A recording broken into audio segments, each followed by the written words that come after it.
சிவாய நம. சில விஷயங்கள் வீட்டில் தெளிவாக நம்ம இருந்தாலே கஷ்டங்கள் வராது.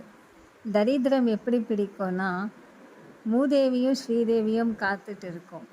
நல்ல விஷயத்தை நல்ல வார்த்தைகள் பேசுனா ஸ்ரீதேவி வரும், மகாலட்சுமி இல்லத்தில் இருக்கும். ஆனால் தகாத வார்த்தைகள் பேசிக்கொண்டு ஒரு பெண்ணாகட்டும் ஆணாகட்டும் தகாத வார்த்தை கணவரை பேசுறது, கணவர் மனைவியை பேசுவது, இல்லத்தில் பெரியவங்க தகாத வார்த்தைகள் சொல்லுவது, கெட்ட வார்த்தைகள் பேசுவதால் மூதேவிக்கு ரொம்ப சந்தோஷமாயிட்டு உள்ளே வரும். ஆனால் நல்ல விஷயங்கள் நல்ல வார்த்தை பேசும்போது அந்த இடத்துல நல்ல விஷயங்கள் மட்டுமே நடக்கும்.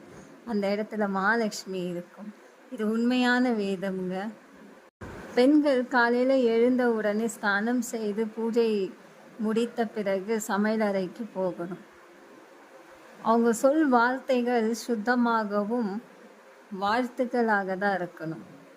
நான் இப்படி ஆயிடுவேன், நீ இப்படி ஆயிடுவேன்னா அதே போல தான் ஆகுவாங்க.